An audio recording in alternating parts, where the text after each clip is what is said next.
ready? Got open man, DJ Moore, end zone, touchdown! Touchdown Bears! I am Jeff Joniak. Blitz is on, down he goes! Oscar! What was it like playing for Coach Ditka? I don't want to answer any questions like that. Pressure coming, he's in big trouble, down he goes! Montez Sweat!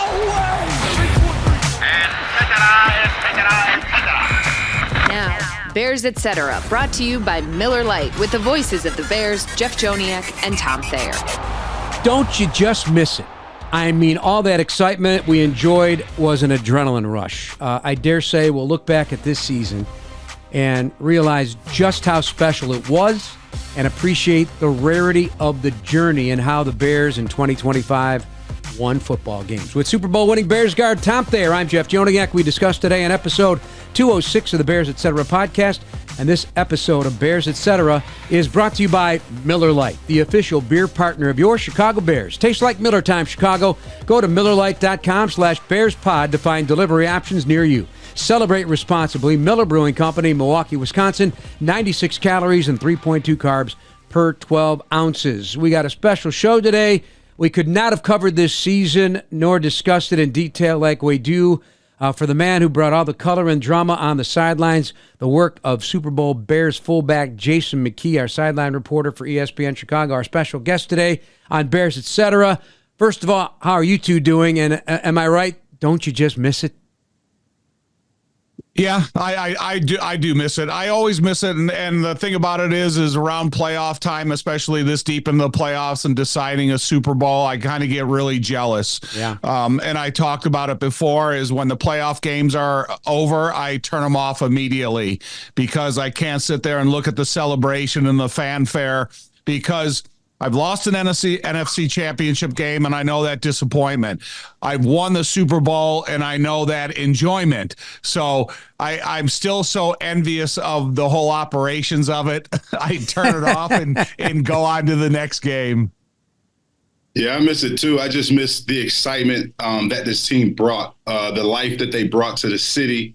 I think they rejuvenated a fan base. I can say this. I think they rejuvenated us. I know they rejuvenated me. I don't particularly miss the cold being on the sideline, but you can't escape it because it's been negative degree temperatures here throughout Chicagoland. So definitely miss doing the broadcast with you guys. I think it was an awesome season, probably one of the best that we've had since I've been doing it. So, yeah, it was fun, and I'm really excited about the future and the moves they make in the offseason to help get this team, over that hurdle and hopefully achieving that ultimate goal of winning a Super Bowl. I'm going to ask you both this because I thought deeply about it as I was getting ready for the show. And my question is, what's the difference in your opinions of a one-and-done postseason versus going too deep and making the league's final 8 in terms of mindset of a player, mindset of a fan base, mindset of a building? Let's start with Tom. To me, it goes back to the very first introductory press conference when Ben Johnson stood up there and said, "This is a win now." And so you didn't have the luxury of thinking that you could just coast through the first season of Ben Johnson and let the chips fall where they lie. Every time that J-Mac interviewed Ben Johnson coming out of the locker room at halftime, whether it was a paragraph or a one-word answer, I believed in what he was saying. And I had so much faith and belief in he and his assistant coaches and the players that I had Super Bowl on my mind. And it's the first time in a long time, Jeff, that I've had Super Bowl on my mind. And so I really appreciated everything that the Bears team, organization, and players were able to accomplish. Yeah, I think with, looking back in my career, and I remember in 2005, we lost to the Carolina Panthers, in our first game in the playoffs. And after that game, we had a chip on our shoulder, and we knew we were going to be good the following year. And we knew that we had the ability to make the Super Bowl. So I think that confidence that it gave us of making the playoffs the previous year, but going out in the wrong way, we were highly motivated in the offseason. And I think we have a first-year head coach in Ben Johnson who won that entire locker room, right? Renewed a mindset, instilled a belief amongst, those players, and those players built chemistry amongst each other, and the things they accomplished and the way they accomplished those things this year. I think they're, going to be highly motivated and have the confidence that they can reach that ultimate goal of winning a Super Bowl because they were able to make the playoffs. But not just that, the way they win games and also, adding in a division title along with that. I think this is a team that's going to be very dangerous and have a huge chip on their shoulder this offseason. All right, let me take you guys both back to your times as players.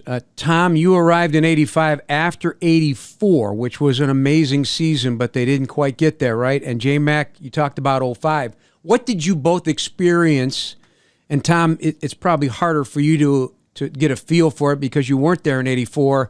But when you arrived, what it felt like in that building, in that training camp, and J-Mac, could you feel that there was reverberation from that failure in 05 to move further in the playoffs? And did you guys both know that this team, we're going to win? We're going to win somehow, some way. To me, I heard a lot of conversation about the finish of 84 and the disappointment from the results of the game to the plane ride home. And to me, I was surprised because I didn't go to mini camp either. I was in the USFL playing games. And so I show up the morning of the first practice, and I was amazed at the intensity of everyday practice in training camp, that this was for real. And you could see that the veterans on this football team, their sights were only set on the Super Bowl. They were being motivated by Ditka and Buddy Ryan and all the assistant coaches for that matter. But, we went 22 straight days of doubles, full pads every single day, conditioning and weightlifting after every practice. So it wasn't like saying, okay, we got to the NFC Championship game, we almost meet it. Maybe we'll taper off a little bit and then we'll go fast moving forward. I think as much as Ben took these guys through a training camp, I think next year's training camp is going to be equally or more intense than this past year. Yeah, I think, in my situation, similar to Tom's, I think the leadership that we had in our locker room, and I'll start there because that's where it matters most, right? The head coach sets the standard and the culture, but the players got to uphold it on a daily basis. And I think when you have guys, the leaders we had like Olin Krutz, Ruben Brown, Mike Brown, Thomas Jones, the list goes on and on. We had so many leaders in that locker room, but not just leaders because they were vocal. Guys that did things the right way and led by example, like Brian Urlacher, wasn't necessarily a vocal guy, but was always doing the right thing, obviously making plays. And we knew we were going to be really good. And those leaders, like when minicamp started, all throughout training camp, we had our mantra, which was Space Mountain. And Space Mountain was reaching the Super Bowl. And we just knew that we were a good enough team and we were going to do whatever it took to get there. We had an ultimate confidence and a chip on our shoulder from the previous year going into that season. Who came up with Space Mountain? How does that even come up? Yeah, Ruben Brown. Ruben Brown's going to come up with something. The ultimate veteran, a great leader, borderline crazy, which is a good thing, a good mix. He came up with that. And I can recall us having shirts, and on the front of our shirts, it said Pimp Strong. Olin Krutz came up with that. And then on the back, it said Space Mountain. So they were black shirts, and we wore those, during lifting, throughout training camp, and every every time we brought it up as a team, we broke it down with the mantra of Space Mountain. Tom, do you remember anything like that in training camp? I honestly don't. It was Jeff, it was just pure focus, concentration. The fact that, Ditka, he was running the show. And then all of a sudden the things started to happen, like the Black and Blues Brothers poster, then the Super Bowl shuffle. So there's a lot of things that we are attaching our wagon to during the course of the season that kind of put pressure on us and was a point of emphasis of success, like J-Mac was talking about. Well, good, better, best certainly is an anthem, and I think that's always going to be an anthem. Well, maybe they'll come up with something new in 2026. Hey, Bears fans, Steinhoffels is a proud partner of the Chicago Bears. This Bears season, Steinhoffels partnered with Special Spaces Illinois to create dream bedrooms for children battling cancer. For every false start caused by the Bears defense during a home game, Steinhoffels donated $1,000 to Special Spaces Illinois. Shop in store and online at steinhoffels.com. Okay, after watching the NFC and AFC championship games, what feelings were you individually left with as it pertains to what might have been for the Bears and how they would have handled a similar scenario? Certainly in Seattle, in that crazy environment, the first order of business would be to take the starch out of that crowd somehow, because that crowd could wipe you out. That's my guess on it. Yeah, to me, I think the Bears had a great working ability in loud crowds because the last couple of weeks they faced a lot of them.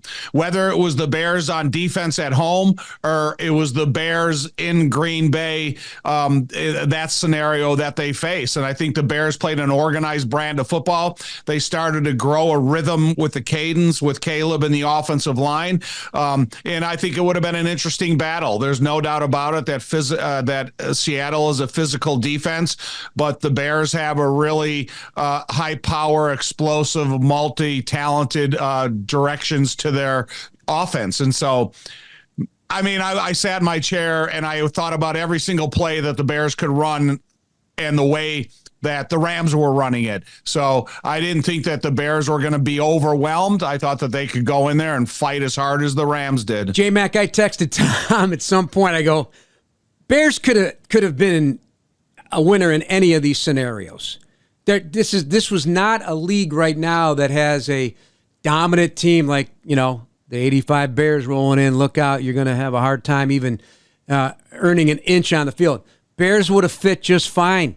And I think that's an honest opinion. I'm not just saying it. How did you feel about it all? Yeah, I agree. I think, when you look at the league as a whole this year, the talent and the parity is so spread out. You didn't see the traditional teams that, had consistent success like the Chiefs always in the playoffs, right? You see, the Final Four, like teams that you would have never thought of. Would have never thought Seattle would be there with Mike McDonald, the head coach in his second year. And just looking at that NFC matchup, and like Tom said, I love, matchups are everything. And I think the Bears would have matched up well with the Seahawks, despite the defense the Seahawks have.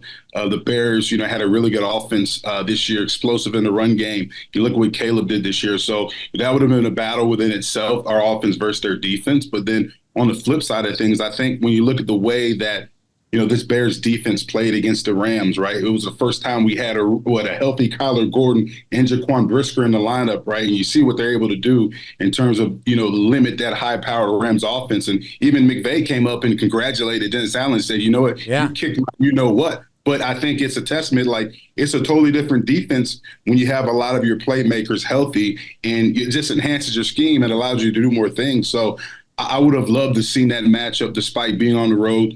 Seattle is a very tough place to play, but we've seen the Bears overcome adversity time and time again this year. And, when you have that type of bond with your team of belief, I think the Bears could have went into Seattle and had a big opportunity of winning that game. Have you guys also fantasized about an NFC title game last weekend with, 10 inches of snow falling in Chicago and bitter cold? What advantage that would have given the Bears for a team like Seattle coming to Chicago, time change, that scenario, or San Francisco.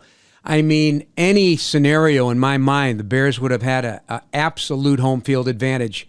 And what that crowd brought to the table, I don't think that's the one takeaway for me. I'm never going to forget the crowds. Right. That was the separator for me this year.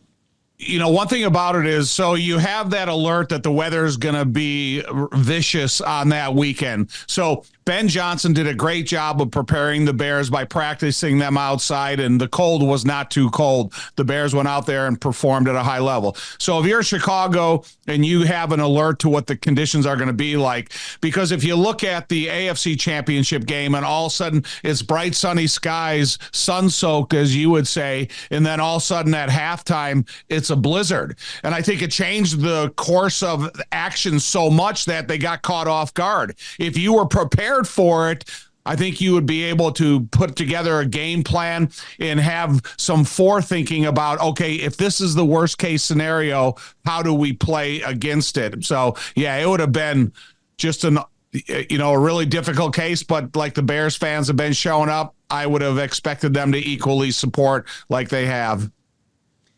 Also, I don't want to hear about neutral site championship round games.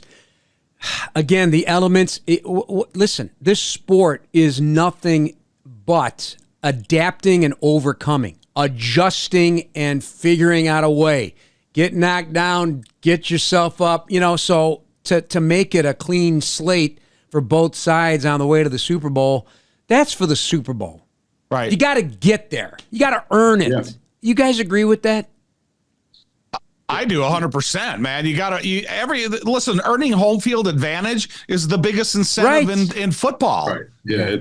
There's enough letters of certificates of participation going on right now. I mean, come on, guys. Like, it's football. Like, you earn the right to have home field advantage, right? You don't go out there week in and week out and, put together a good record and all of a sudden you're in the playoffs and say, hey, let's flip a coin and let's play this thing at this site. No, we're going to play it at our place because we've earned the right, because we've kicked tail all year and we've earned that home field advantage. So, I'm not with the letters of participation or, certificate of participation, whatever you want to call it. Like, everything's earned in football, and that's the way it should be. Yeah, I tell you, Ben Johnson embraces it too. You never hear him say one thing other than, hey, this is our home. This is where we're going to get things done. We take advantage of it. Good news, Chicago. United Airlines is getting brand new planes with all the bells and whistles like Bluetooth connectivity, screens at every seat, and room for everyone's roller bag. United, proud to fly the Chicago Bears, and you too. All right, so here's where we're going to go from this point on.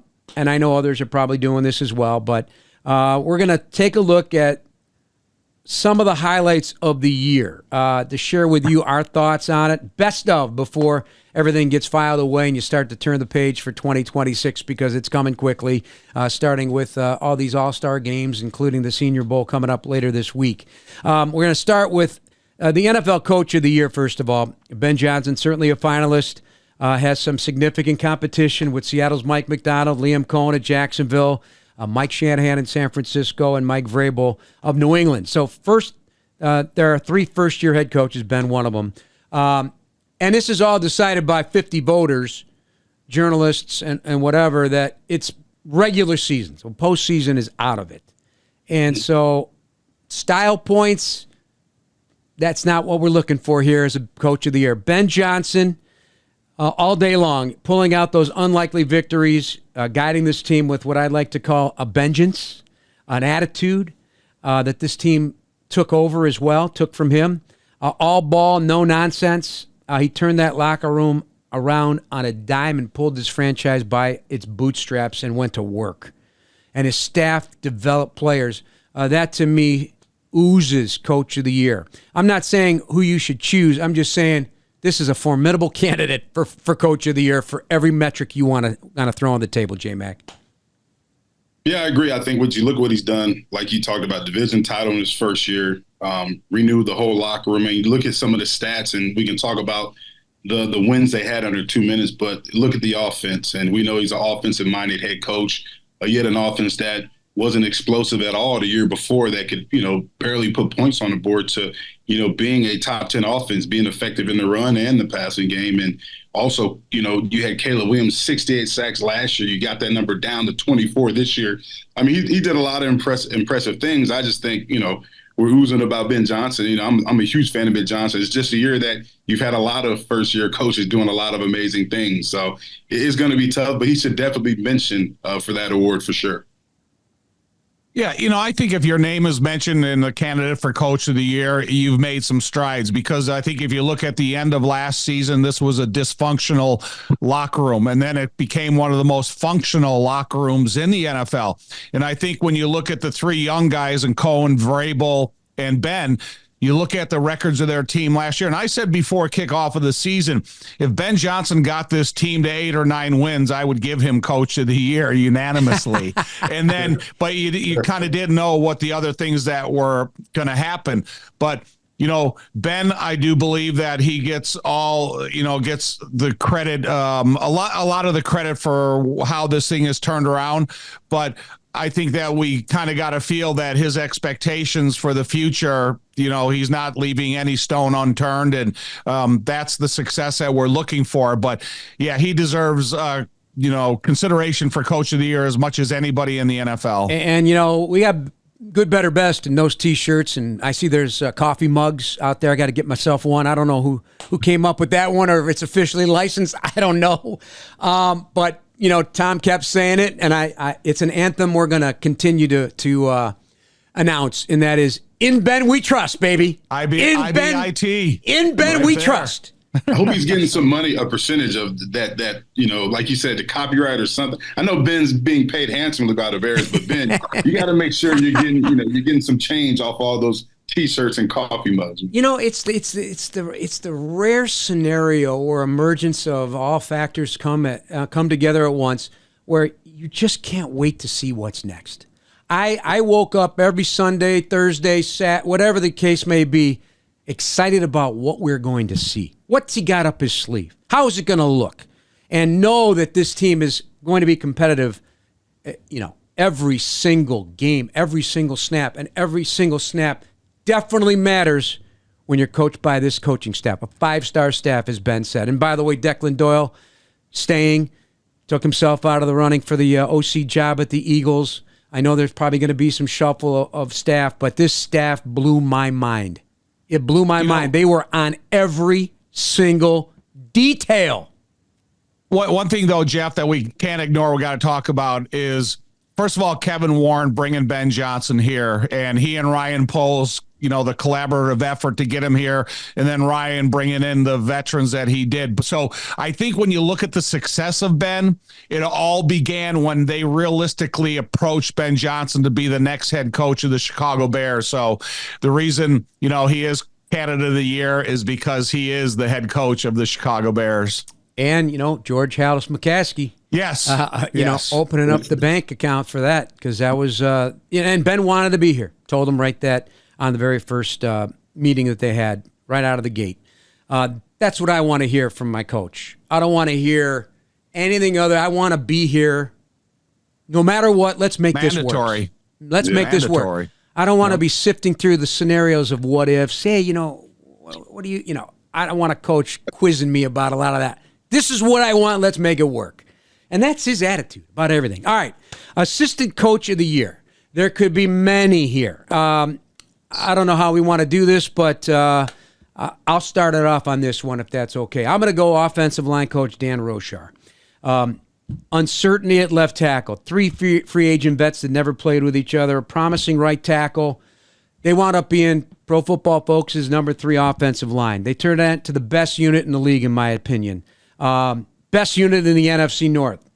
Unit allowed 145 pressures, 3rd in NFL pass blocking efficiency. This is all PFF. You had Pro Bowlers, you had All-Pros, you had Darnell Wright having the best year of his career.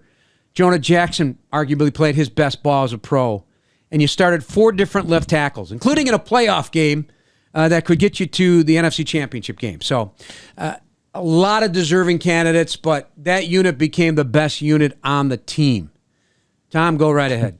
I'm going to go with Dennis Allen because he had a whole half of the football in with the variety of lineup changes and injuries and the significance of bringing guys into this team that haven't played here before. And then they're going from backup and special team contributor to a starter the next week. And then you see those performances like DeMarco Jackson, the first start he has, he's got a sack and an interception. You think of what Nashawn was able to do, the year Kevin Byard had. So to me, Dennis Allen keeping this thing together. And, you really had to, patch and seal, the lineup at times.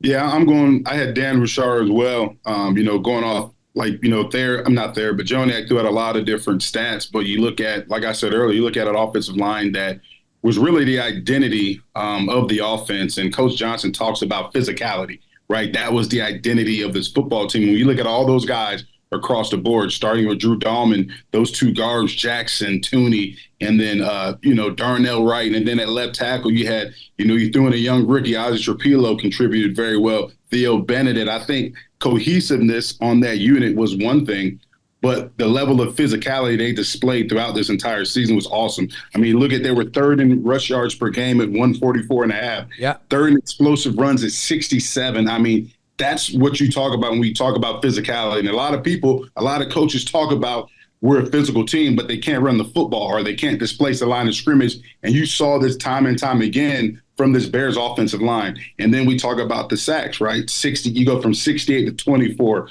Like, that's awesome. And that really led to Caleb having a breakout year because he was able to stay upright and not have his jersey dirty and have time to get that ball to his playmaker. So it's a credit to Dan Roshar revamping, that offensive line. But also you got to give Ryan Poles credit. You bring in 3 free agents to bolster the interior of that offensive line, and all 3 of those guys hit. So they did their homework. We obviously knew Joe Thuney was a great leader and had great success, but Drew Dahlman, Jonah Jackson, great key pieces and free agents to this Bears offense. Yeah, you think about that too in the larger picture. You always think, oh my gosh, how are you going to fix one whole unit in one offseason? Yeah. Well, there's your script. They did it. All right, most outstanding player, like the MVP, but I'll call it most outstanding player. Tom, you lead off. I'm going Colston Loveland. I'm looking at a first-round draft choice that had an enormous amount of pressure on him. He was recovering in the offseason from an injury. He didn't have a lot of that on his feet time without pads on to get accustomed to the offense, to the terminology, the timing, a relationship with Caleb. And then he comes in when they start full pads and he doesn't skip a beat. And his meter just goes up and up and up throughout the entire season. So when you have the pressure of that first-round draft choice, there's an enormous amount of pressure that you take into the locker room with you. And he lived up and exceeded all the expectations of the position and his individual performance. Yeah, I had a tie. So obviously, Caleb, we know what he did. The big plays, the big throws, right? The stats was amazing this year compared to last year. But, I had him tied with Joe Thuney. And everybody's like, I'm giving it to the Hogs up front, Tom. Joe Thuney, man. I mean, I just think the leadership, and there's a lot of things that we didn't see. But, to understand, you don't have to see it. Joe Thuney is a leader, had success in this league for a long time. He was coveted because he's a great player, but he was also coveted because of that leadership, the success that he's had, him being around championship teams, right? Organizations that understand how to do things the right way. And I think that aura and that work ethic and that leadership role by example, I think he really brought that to the locker room. And then having the ability, we saw him go from guard and then playing left tackle, against the Rams in the divisional game. So I got to give it to Joe Thuney as well as being that rock, but being that leader of this Bears team in general. I'll go with Caleb. Made the throw of the year, obviously, 4 times probably. Just an incredible precision and tight window, dramatic throws, broke the franchise record for passing yards. You talk about the sack decrease. A lot of that's on him as well. The wild card game against the Packers, 361 yards, 2 touchdowns. That was an amazing comeback down by 18.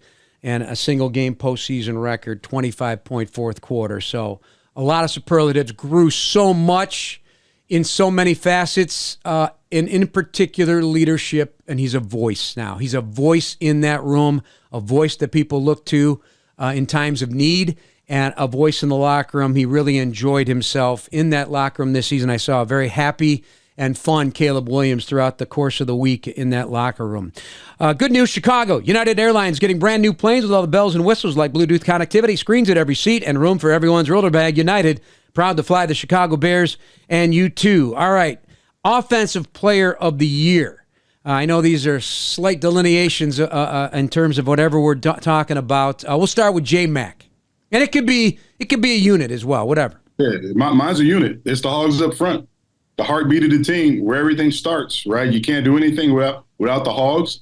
And, those guys were steady all year. I obviously talked about the sack numbers, talked about the rushing totals, talked about the guys in free agency. But those guys, they powered this offense. And without those guys, none of these stats from Caleb, these receivers, or these plays, or, like you say, Joniak, Ben's big bag of tricks would have never worked without those guys up front.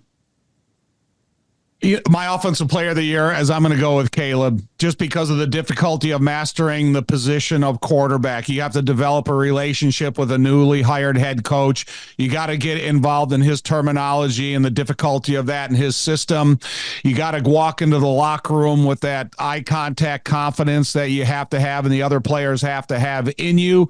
And then just all the other details of the job, the rhythm of the cadence, working with the relationship with the offensive line, making sure he develops the timing and the coordination of the architect of the offense with all the receivers, the running backs, and tight ends. So for me, I can't ignore Caleb as the Offensive Player of the Year, but I do think, as Ben said, we're just barely scratching the surface of what Caleb is going to be in his career. Which certainly excites me so much. I'm going to go with the Swift and mighty backfield, baby. DeAndre Swift, career high 4.9 yards a carry, tied a career high in 10 total touchdowns.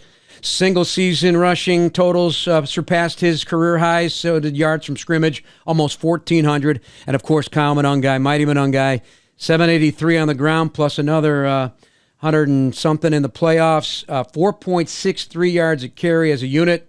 Number 3 in 10-plus yard runs. Third, as J-Mac pointed out, in rushing. Number 1 rushing attack in the NFC at 144.5.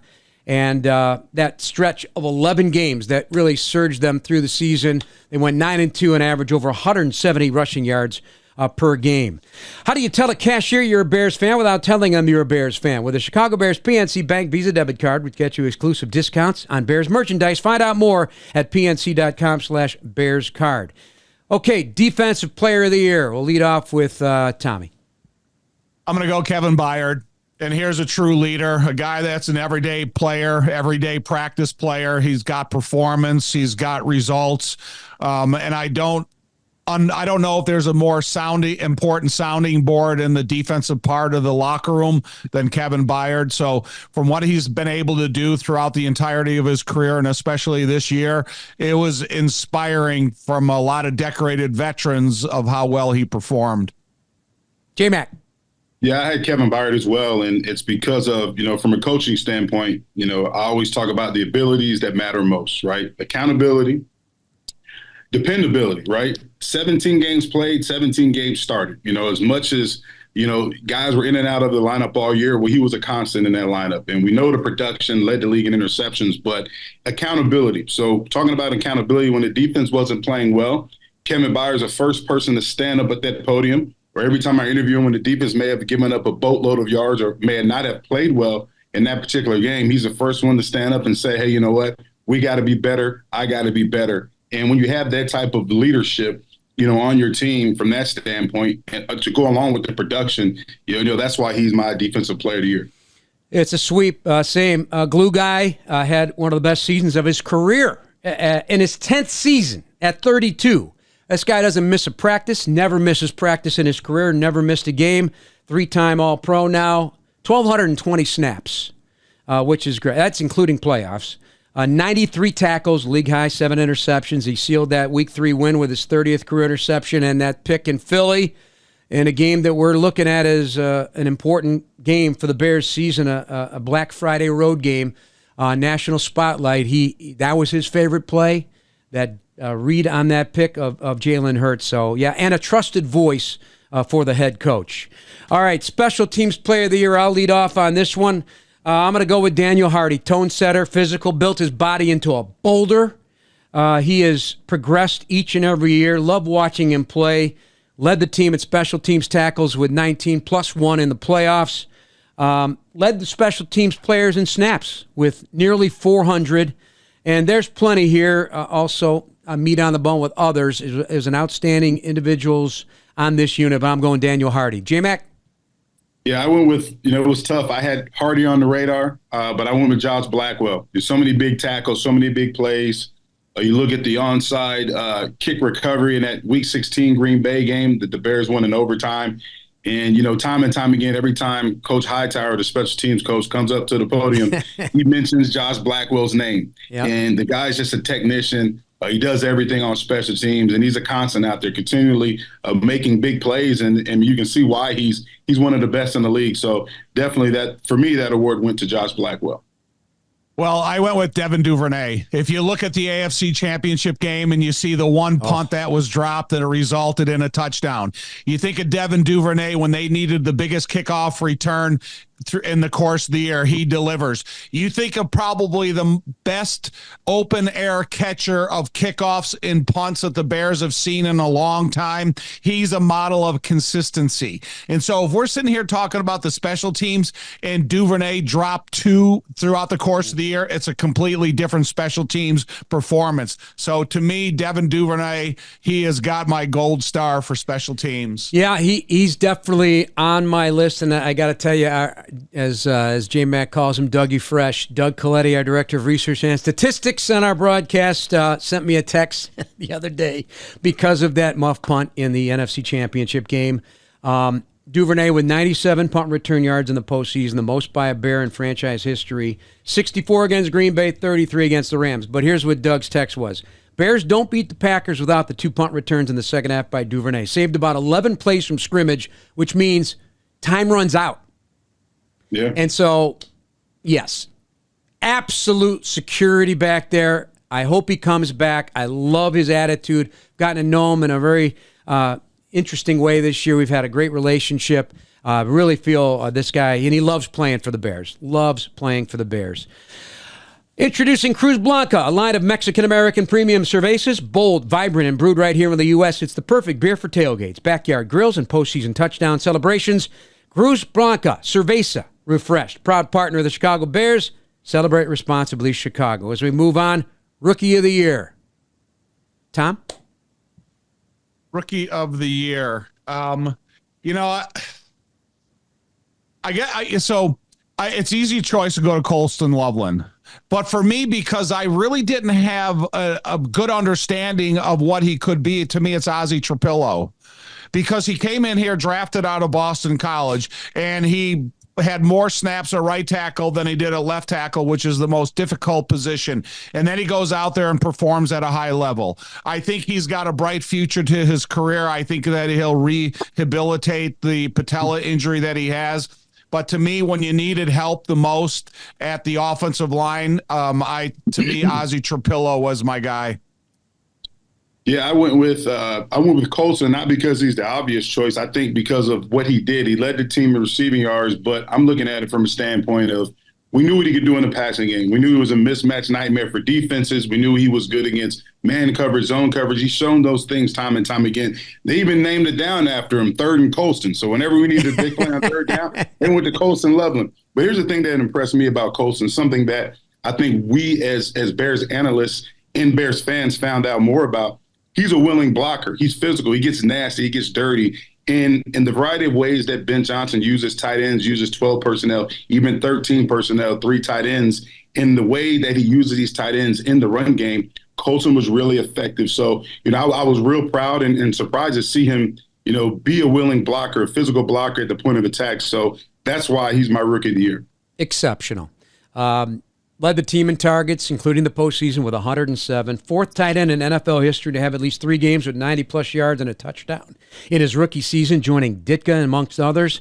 193 yards in playoff games. That's an NFL rookie record, previously held by Sam Laporta in Detroit under Ben Johnson. So, yeah, and the blocking, got to emphasize the blocking, and that should be also a theme. The entire team blocked their tails off.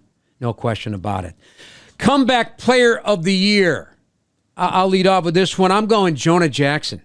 Struggled and battled injuries in 24 with the Rams. Ryan Poles trades for him late March.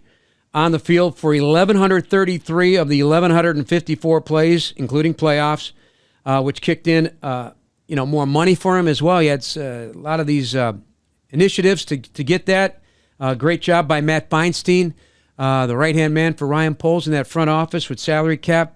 Does a great job. Ranked as a top 10 guard at times, at highest graded offensive player by PFF against the Steelers. Just a terrific year by Jonah Jackson, and he had a ball playing for the Bears. Tommy? I'm going to go with Jaquan Brisker. And here's a guy that was injured, came back, and just had a great year, combined with Kevin Byard in the middle of that defense. Just did an outstanding job of playing all 3 levels. And, he had a comeback that was one for the ages because we had a lot of uncertainty about what he would do, but he came back with vengeance. Yeah, I'm going with DeAndre Swift, not because he's not a guy that got hurt the previous year, but a guy who I think, had a reemergence in this Ben Johnson offense. A lot of question marks coming into the season. How many times have, guys talked about we need a running back? DeAndre Swift may not be the guy. He's not running, at a physical level the previous year, but you look the way he ran the football this year. We talk about the identity of physicality, and I think DeAndre Swift embodied that. You look at the big critical runs that he had and all the touchdowns that he was able to generate in his Ben Johnson offense. I thought he was the great compliment to obviously Kyle Monunga, who was another surprise player, but he definitely, spearheaded that rushing attack, and it was because of the way that he ran that football with physicality. So for me, that award goes to DeAndre Swift. And their lockers are right next to each other. no doubt had an impact on helping him assimilate Monangai, and so they both fed off each other, that toughness. Love DeAndre Swift, love his personality. Understated, but people look to him in that locker room as well. And as far as Monangai, every time they needed a little excitement in there, he brought some juice to the table. Score big at your local Chevy dealer. The Chevy Silverado will take you through this season in style. Chevy Drive Chicago, official truck partner of the Chicago Bears. J-Mac, you good on time? Yeah, we're good. Okay. Yeah, we're good. All right, we're almost done. Here we go. Okay. Pick it up. 3, 2, 1. All right, best play of the year, fellas. I'll lead off with J-Mac. Man, there's so many of them. I know. It's hard. Man, and when you sent that, I was like, oh boy, you can't go wrong. You look at the one they just had when fourth and 8, right? Caleb drops back. I think he drops back 15 yards, and all of a sudden, he finds Cole Kmet in the corner of the end zone at Soldier Field in the snow, terrible weather, and that ball comes down to Cole Kmet. I think that was a huge one. You can also go 4th and 8 to Rome Odunze, against the Packers as well, where Caleb's levitating in the air. That ball comes out accurately to Rome Odunze. So many big plays, but I think those two would be my plays of the year. Tommy? I'm going Colston Loveland in the Cincinnati game. Okay. You got to go in the way back time machine to remember that one, the importance of it, and then it kind of put Colston Loveland on the map. He was able to catch a big ball in the middle, defend off 2 tacklers, and end up in the end zone. And so, to me, that play is fresh in my memory, so I'm going with our guy Colston. It's unfair when I think about it because over 500 games now, calling games, including preseason and playoffs or whatever. I've seen a lot of great plays. I called Devin Hester. I called Brian Urlacher. But this year there was so many jammed in one season. It's really, I can only look, it's recency bias, right? These are the best plays I've ever seen calling a Chicago Bears broadcast. So to me, it is the last one. Caleb DeCole. That is a red zone touchdown. A red zone touchdown of 51-plus yards in the air. I still can't believe it. And to find him and throw a dot to Cole Kmet, who did his part to make himself open no matter what the circumstance in that scenario, what that brought down the building, that to me, you just can't explain it. So that's my play of the year. Tom told me to add this one. So this is going to be hard. I don't know. There's so many as well. The best single game performance of the year, I'm assuming by an individual player or okay. What do you got? I'll tell you and then see if maybe it kind of alerts your memory. I'm going with Monangai in Cincinnati. Okay. Again, DeAndre Swift didn't play. We were just getting to know Kyle Monangai. So now he's got to go out there in an away stadium and carry the load. And we all know we just kind of get introduced into Ben's offense as well. And what Monangai did in that game, I was amazed. I was blown away. And I was also inspired thinking, man, we got our the 1-2 punch that's often talked about in the NFL. But if you got to be a one-man show, Kyle Monangai put on display everything, blocking, breaking tackles, running the ball, catching the ball, everything that you could ask out of a one-man show, he was able to do. J-Mac? Yeah, and that was a good. I was trying to find one in particular, but I can't recall the game, so you guys are gonna have to refresh my memory. But it was DeMarco Jackson filling in at linebacker, double-digit tackle game, right? A guy who nobody even knew was on the roster, gets his opportunity and goes out there and makes play after play. And he's a guy that was counted on throughout this season in its entirety. And when he was in the lineup, his presence was felt. So he's definitely a guy who, that performance for me said a lot because it did help the Bears, get that victory. Yep. We're going to talk more about DeMarco, but back to Monangai, 26 for 176 and 6.8 in that game against the Bengals. His only start of the season, and they needed every bit of those 176 yards, as it turns out, and he had 6 first downs. That's where my mind was going. I'll give an honorable mention to Brisker in that 14-tackle game. He had the best game of his season when they needed it most in the playoff game. So a really impactful game by him. Also, 14 tackles, a sack, and 2 pass breakups in that game. Okay, let's go to the surprise player of the year. J-Mac? To me, it's Nashawn. Yeah. Nashawn, he's a guy that came in and we sat there at training camp. We said, wow, there's 21 defensive backs. It's going to be difficult to make this team. And then I stood on the sideline and I'm saying, this is the tallest defensive back I've ever stood next to in Chicago Bear history. And then all of a sudden you have some injuries and Dennis Allen asserts him into the lineup. Then he goes on to have multiple turnovers and holds down the position,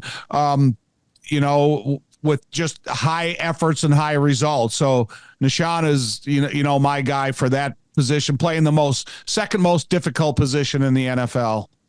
Yeah, mine was Nashawn Wright, too. I mean, a guy who we didn't even know how to pronounce his name at training camp. Is it Nashawn? But he's out there making play after play. We know what he did in terms of interceptions. He had 5.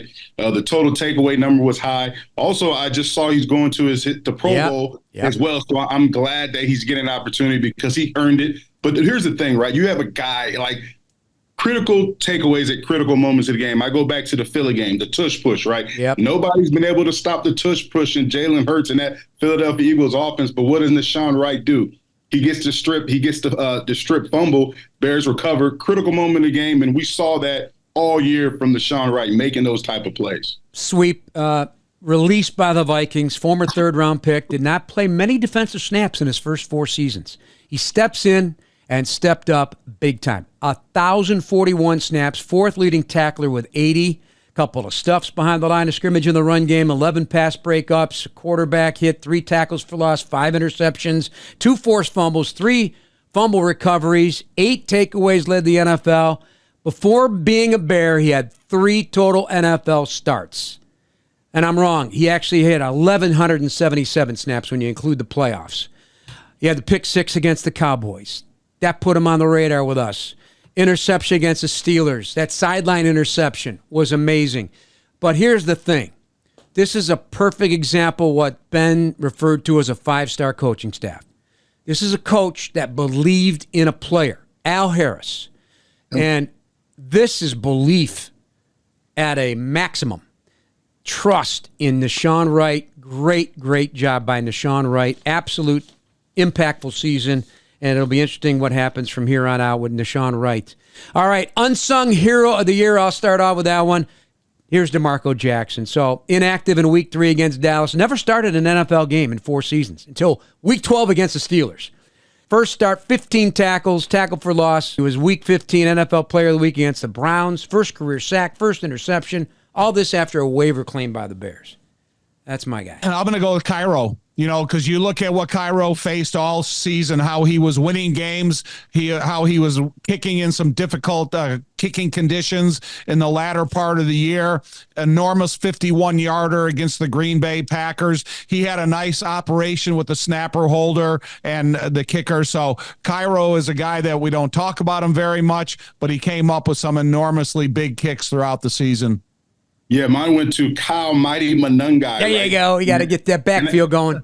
Yeah, and I had a coach tell me, right, he said, if you're juiceless, you're useless. So if this Bears offense needed some juice, what did they do? They injected Kyle Manungai into the lineup, and what happened? Like you said, Joniak, the guy's a ball of violence running downhill with physicality. And time again, when this Bears team needed a spark, it was often Kyle Manungai was that spark, whether it was running the football in between the tackles. We've seen him out in the passing game as well. I mean, the rookie did phenomenal. And another guy who you drafted in the late rounds, and everybody's saying the Bears, no, they should try to do something to get Ashton Jeanty. They got to trade up to try to get a running back. And credit to Ryan Poles and his staff. They sat at bay. They got Kyle Manungai. And look at the season he had, over 700 yards rushing. And he's just going to keep getting better and better with more confidence and more experience. So, I can't wait to see that ball of violence next year running through defensive tacklers. Trust your board, right? Trust your board in the draft room. Also, who is that coach? I ain't going to tell you. It's a secret. It's a secret, man. Why would that be a secret? Maybe it was J-Mac. Maybe J-Mac looking in the mirror. Hey, he's telling his players at Carmel High School money line. No, I stole it from a coach. There you go. I like it. Okay. All right. Last but not least, most improved player. I'm going to go with Darnell Wright. He blew my mind, and he got better after the elbow injury. I mean, I had a conversation with him late in the season for our player profile, and it was a joy to talk to him.